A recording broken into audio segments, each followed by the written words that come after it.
Problème za boy jambo. Nga problème na ina loba boy. Omoni makambo ya soki armée na soki ba okotaka ba réunion MONUSCO wana. Toze suna posa la ngoti. Parce que biso mo to moni déjà ndenge ba soda ba yaki eza ba soda ya FARDC na ya MONUSCO. Mutuka MONUSCO ye ana pokwa. Toyoka ga ba esenga ba moni ba soda banani na ICBC. Totianga to beta ngokara et puis simanda kuna biso wana nini FARDC zawana. FARDC ezawana alors que bazo tambola na poka bando senga biso biloko lobi na poka to sunga bango po bahane loko oli ati. Baza bien na tenir à commando. Mais lelo na tongo le lobi na butu ba 19h to komona mutuka ya MONUSCO. Ezata ko bomba te mutuka ya MONUSCO na nini na FARDC baye bakiti et puis voici na biso petit moko azalaka na moulin awa boy petit wana azala na moulin awa anikisaka bafufu petit wana aza na ndaku soda wana abengi abi te abengi so na kinene abi soki yaka abi toza basoda wenu ndenge alobaki wana bima libanda petit wana mibabare de babomi bato bango mema bembe eza makambo koba o FARDC ekangama soki na nini eza te problème eza FARDC na armée na biso ndio sa biloko na nini na MONUSCO ndio sa biloko ndenyo baso collaborer adefa koma ekoto te adefa comité yo mona pi bifese za wana yango bifese yango wana chiko baboma bato eza incroyable to boy biloko wana to boy na bakota réunion soki ba stratégie ba réunion wana o ba mariage ba nini eza na sens souté eza sens té eza sens té bakende MONUSCO ekende soki président république aluka so babimisa bakonzi tout ya armée bazaba tia ya sika eza na sens té FARDC ndezoboma bato na MONUSCO mutuka MONUSCO yeyawa yekitisi basoda basala bifese pe baye babomi bato basangane babomi bato mariage bango zo eza mariage nde ya kosilisa population suka wana. Bonjour papa, vous vous identifiez? Oui, on m'appelle Joao Tampale Mouvunga. Pourquoi dans la rue? En fait, nous sommes dans une grande inquiétude de voir que nous sommes tués du jour au lendemain. Une situation qui déplore complètement. À côté de moi, vous verrez toute une multitude qui est en train d'exprimer les mêmes sentiments que je suis en train de sentir tout à l'heure. Maintenant, vous êtes dans la rue, il y a des projectiles. Pensez-vous qu'avec des actions pareilles, il y aura un changement? Absolument oui, car nous avons cherché, d'autres solutions ailleurs que celui que nous voulons faire. Ça n'a pas tenu. Nous avons trouvé que ça vaut la peine pour aujourd'hui de pouvoir nous manifester ainsi, pour qu'il y ait aussi une solution adéquate. Et de revendiquer pour le départ aussi de la MONUSCO. Mais nous apprenons qu'il y a eu le bâtiment, l'édifice public qui a été incendié. En fait, ça nous fait un grand plaisir d'ailleurs. Je reprends, ça nous fait un grand plaisir de voir que nous pouvons commencer par ces locaux administratifs de la ville de Béni. Car après cela, personne d'autre. Au cas où les réclamations ne sont pas considérées, qu'est-ce que vous comptez faire? En fait, nous n'allons pas cesser. Nous sommes tués. Jusqu'à la dernière extinction de la population, nous allons continuer à nous manifester. Bien qu'il ne faut pas faire aucune action, quel que soit ce que nous avons montré, nous allons continuer jusqu'à tout le monde sera fini. Nous avons vraiment tout préparé psychologiquement, toute notre énergie est préparée pour faire notre manifestation. Y compris. Bonjour monsieur. Bonjour. Ouais, bonjour. Vous êtes dans la rue, qu'est-ce qui vous a motivé de descendre dans la rue? Oui, moi je suis dans la rue pour que la munition parte. Et si, au cas où cette MONUSCO n'est partie, qu'est-ce que vous comptez faire? Bon, vous savez, le problème de la sécurité, c'est pour les enfants d'humilier eux-mêmes, mais pas les étrangers. Mais vous descendez dans la rue du jour le jour, il n'y a pas de changement. Ça fait déjà plus de 4 jours. Qu'est-ce que vous comptez faire prochainement? Les Rwandais et la MONUSCO, tous retournent chez eux. Merci. Merci beaucoup.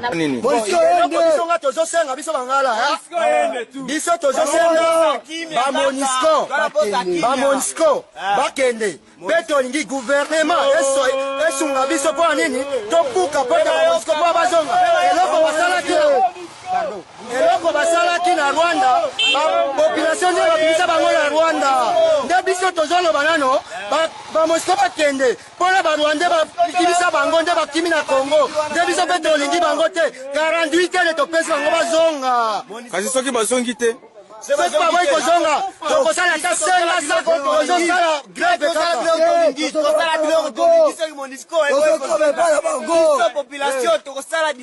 tosengi maire de la ville eloko ya liboso osalisa biso akende baparle gouverneur ayoka biso mpona biso toza banguna te babandi kosimba biso bapopulation balobi biso ndo banguna akestio basimbi population amaimai aboye na boye biso tolingi te nde basalisa biso maimai eza na probleme te bato bazokata bato na bamasete wana nde babimisa bango bakende mpo tolingi bakoti balingi basala intervention basimbi bango baMONUSCO bakei koprene aboye na boye biso tolingi boye te batika basoda basala bulo to remercie yo kaka to remercie yo ok nga mpe na remercie yo bon félicitation nga nguna bazobima na bazamba bayi kosisa bato na bandako mpe bazolinga militaire alingi abuma munguna babaye bango tala basi babumi kodo na biso nde lelo tolingi toza na senga tozosala greve napika basivile masasi bale bapolisier baangalie mzuri ndio tukafatana nabo sasa zuba na hapa na hata kwa tupika sie masasi nakataka kwenda pigana na nini na banalu kule baate kupika population si population tunasema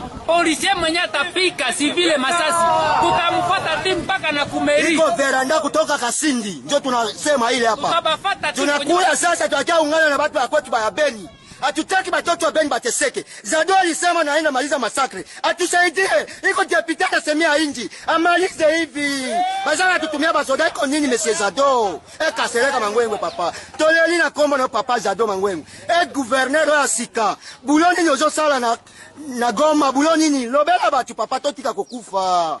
Ok, merci. Na monsieur le kibiso.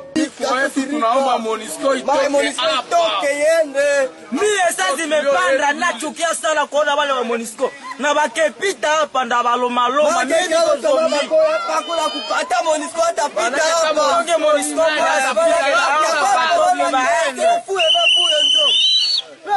sasa nyinyi mnawaza solution kufunga njia itazaleta solution gani?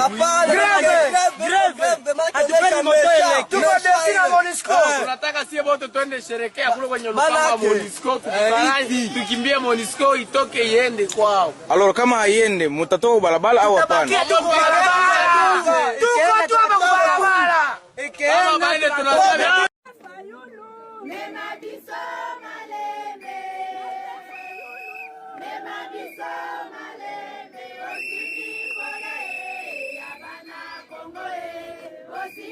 bandeko nyonso tobolanaka CNT Live TV awa toa toujours na commune ya Kimbantseke quartier Luebo district ya Tchangu tokutani sikoyo na ndeko na biso ndeko moko azali awa. Bonjour mama, tokutani na ndeko na biso moko omoni mama Matangomba alembi donc mama Matangomba alembi makasi nayebi te mama uti boye wapi Ferbois Pascal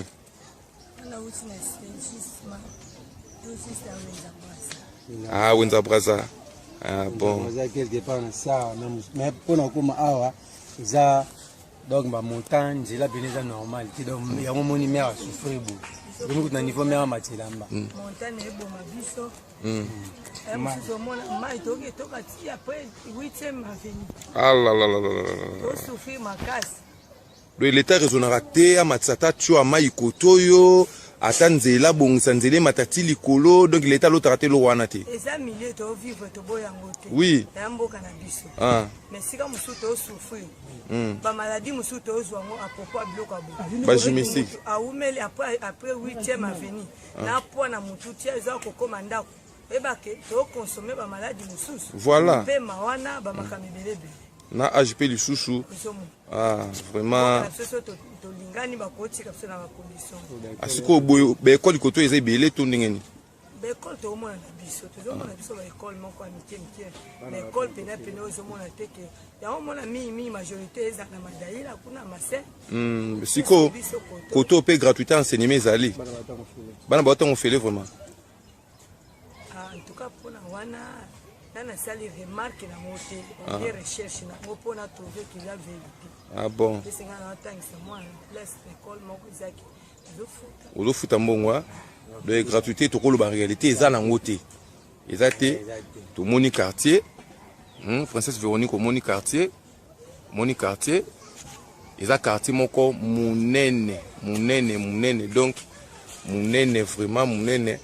Bane ko boza na se boza likolo bomona na se ndenge bato bazoleka ndenge bato bazoleka na se moto elekaka te tulombo aza wapi nzambe na ngai ngobila aza wapi awa tosomeli mwana vilo kotsakana na vilo yango ndenge nini akomata nango ndenge nini otala bino moko vraiment bandeko na ngai papa yo namoni olobi mingi te nini alobi eza yano naka na mituna bokotuna mais sikoyo awa vraiment condition eza ndenge nini oyo eza quartier ya sika to ya kala quartier ya sika etikala ozala te parce que banda kongo ezala kongo kote oyo ezala kaka donc bahabitant bazala kaka mais l'état nde asokipaka na biso te kote oyo biso kote oyo toa na pasi ya mai bon mais malgré courant tokóma na biso na courant na baeffort soki ya organisme moko bosoki Union européenne donc ntina 21e siècle Union européenne eya kotiela kaka bacongolais courant oui ah normalement boye l'état na biso asokipaka na biso te ndenge toza na village entre temps toza na parmi 24 communes na capitale la République démocratique du Congo toza na commune ya Kimbanteke na Changu na quartier Luebo awa toza na difficulté ya mai ezalaka pasi et puis banzela eza te bon soki ke okute na président de la République ndenge asala consultation na moni yo bayambaki yo te soki kayambaki yo lingo koloba na ye nini soki ayambaki ngai bon ndenge eza na premièrement pouvoir oyo yazwi wana eza mpona intérêt na ye franchement eza mpona intérêt na ye parce que yango nde te pouvoir oyo biso pepe kongo tozali nango besoin ezalaki mpona intérêt na ye yango omoni ke non ase plongeaki na pouvoir wana pouvoir oyo biso tolingai tozwa ezalaki ya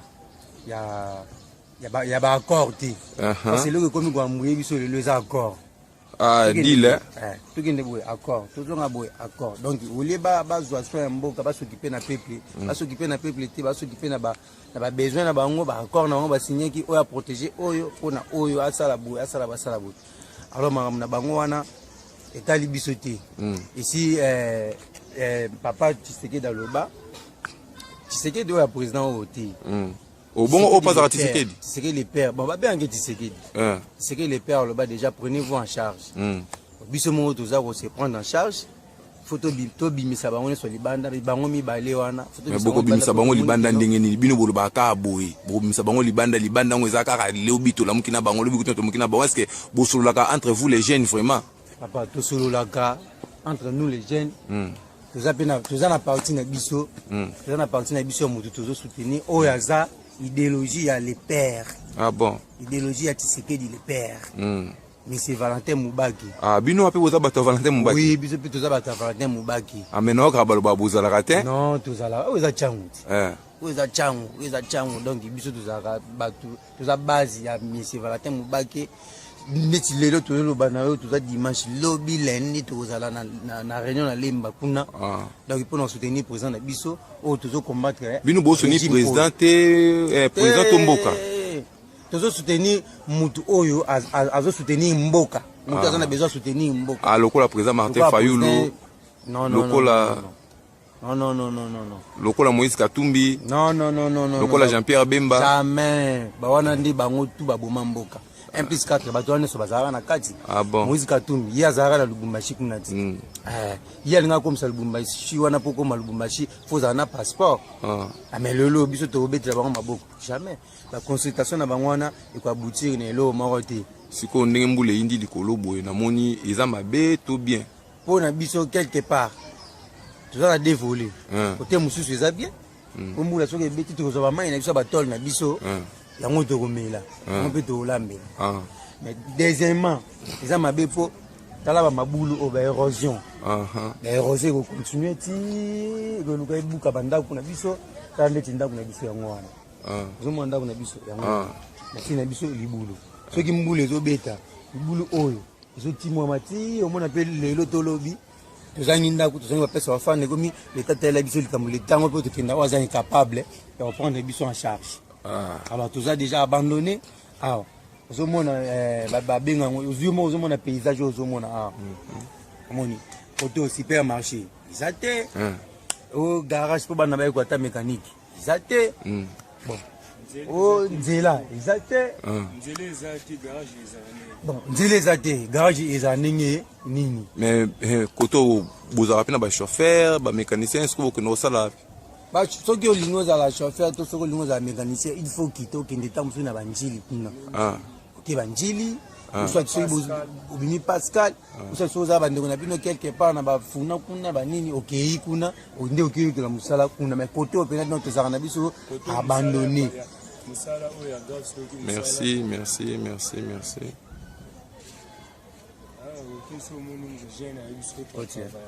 Ils ont verni, coordonné, na nini oh. Moi oui, va payer comme ils sont là sur Nicolas.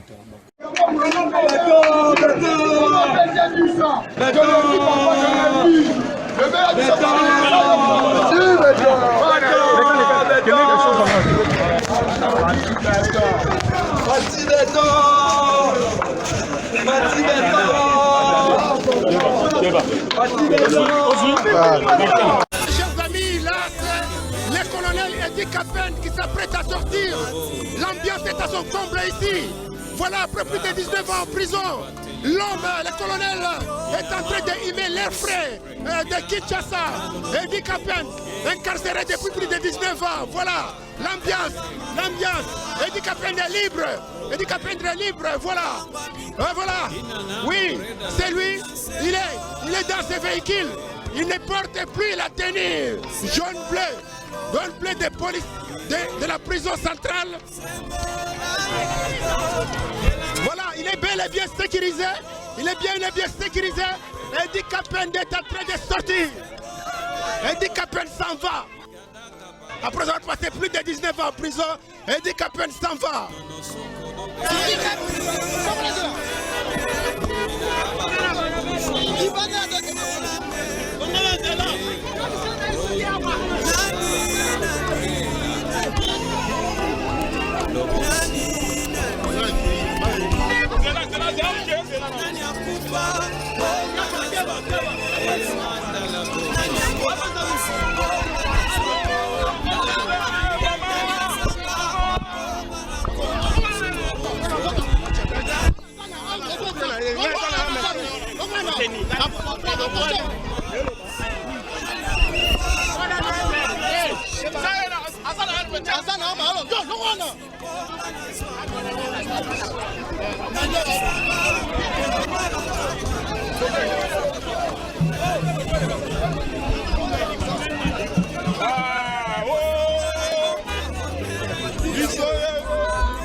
Effervescence totale ici à la prison centrale de Makala, au centre de rééducation de Kinshasa, tout simplement parce que Edi Kapen, oui, ce prisonnier de longue date, a été libéré aujourd'hui et vous le constatez, une effervescence, une grande effervescence, c'est la joie, c'est le bonheur, c'est la gaieté dans tous les sens, comme d'ailleurs vous êtes en train de le constater, les Congolais, ou alors les Guinois particulièrement, les Congolais en général, sont en train d'exprimer leur joie de pouvoir voir ces fils du pays qui, depuis des années, a été libéré aujourd'hui.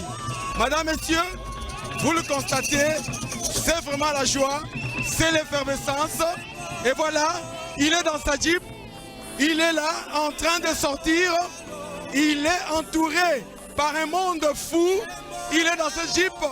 En tout cas, croyez-nous, peut-être que vous n'allez pas voir les images, mais il est à l'intérieur, en train de sortir justement, accompagné par cette immense foule, comme vous le constatez.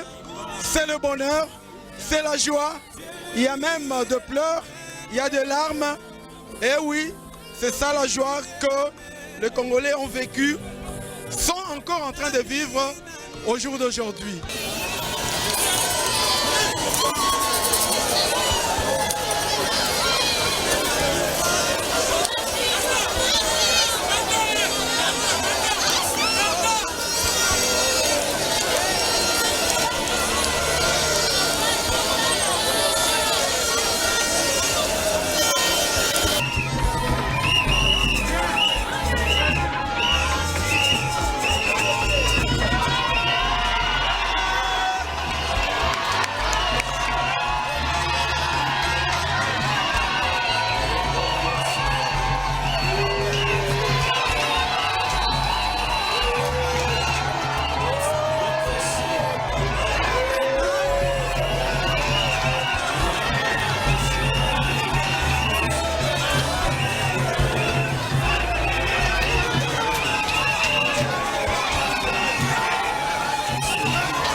Aujourd'hui j'ai 23 ans, donc quand il allait en prison j'avais 3 ans, je n'étais qu'une enfant.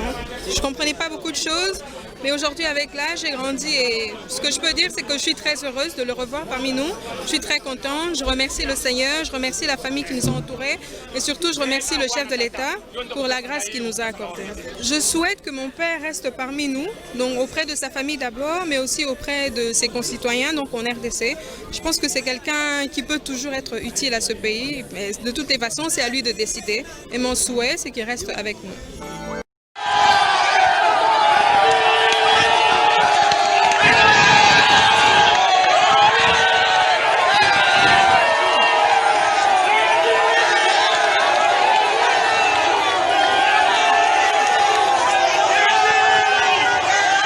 Le président nous a réussi encore la dernière fois. Je crois qu'il a avoué que a dépassé. Il a reconnu, hein? Il a reconnu en disant na Sengibino, bah député aux Akuna un peu, Tokota na Mozindo. Pourquoi nous ne parvenons pas à trouver la paix na Babani, donc na Sengibino. Tokamata, on va s'y mettre, on doit terminer ce problème-là. Voilà pourquoi c'est ça pour le fédéralisme. Puisque Mbongo et Zobimakuna, au Barwandé, Bakafrouma et tout. Bangonde, Bazoka Matanini, Basako, Kodondoa, Nayango. Imagine-toi que Rwanda a un avion de chasse pour les Kabiso. Un avion civil pour les Kabiso. Mais Batouana, ça fait 50 ans, 70 ans. Akiola la sanko ayoka, nakilele yamasa cité. Voilà on a le baga, naza pour le fédéralisme. Batika bango, ba se gérer côté wana mbongo wana, ce que ça bien géré par les Congolais et les là-bas Congolais. Mais à partir du moment que guerre mi colonion On doit faire quelque chose. Armée Nabiso, vraiment, qu'est-ce qui se passe? Est-ce qu'on est toujours sous embargo? Toujours que nous hélicoptère à Kala.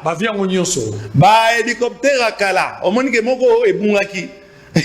Batindi moko akamata akeno secourir et koyaki. Oh, on a dit secourir et koyaki, il y a pas et Koufi. Koufi sous 5 personnes. Avec des pilotes qu'on a formés récemment. Na esika Roger Lumbala qui nous Bambala. Ça rime, hein, Bambala, Roger Lumbala. Dès qu'on a formé comme formation, il y a 3 mois, il y a 6 mois, c'est inacceptable que le Rwanda, comme il y a des gens qui Mobutu, c'est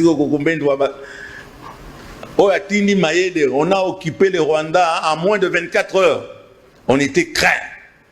Tchad, Douanagnon, Bambanga, na centre africain, ah, qui a des. Mobutu, hein? Ah, Mobutu, c'est Coco. Ce qui va tout mazonga. Nandenge Yangai Mei, Pe au combo ya maman avant de Pembe Nanga. C'est Coco. Lelo, comment ça cannabis na Rwanda, na Burundi. Porosité au Eza la frontière. Passoire. Tala Sasikoyo, oh Mobutu Salaki Boy. Oh, ma bébé Bazolo Mobutu Sasaki en 32 ans. Bon, au régime, il y a Kabila aussi là. Et na Mobutu. Na oyo to vivre na 2 ans. Ceux qui 14 ans, comme maintenant il y a musée, tout ça, ici en Godé. Na na sali plus mabé na Congo. Entre Mobutu na Kabila. Na Kabila. Mboko ndenge komi. Yo mo pesa le. Ozo ga soni o bozonga koya ko sala nyi. Moni botia ki moluba. Hein, tu sais que moluba qui est la présidente, botala ninga à BBC. Selon yo, problème il y a est faux fédéralisme. Il faut fédéralisme. Dès qu'on mettre fin à l'hémorragie. Mais Nanobi, hein, le Nigeria. Les Nigériens basés dans le fédéralisme. Ils vivent avec Boko Haram. Hein? Bon, mais Bakoya Kosaka na bango teke kamwa mboka moko euti pembeni oh non ceux qui Mali ceux bani baya Kosaka avec le grand Nigeria. Nous on était plus que le Nigeria. Armée n'a plus qui plus que mais oh c'est ce que a Libabe botin hélicoptère et quoi. Armement ce qu'on dit pas policier na biso. Ba arme ya kala. Longtemps né hein oh botama depuis longtemps. Donc je ne sais pas comment est-ce que le président peut amener la paix sur sa république tant que militairement à sa macacité. Parce que sa macacité comme ça la politique c'est celui qui veut la paix qui se prépare à la guerre. Ah ça, oui et j'espère le président na école de guerre à Sali.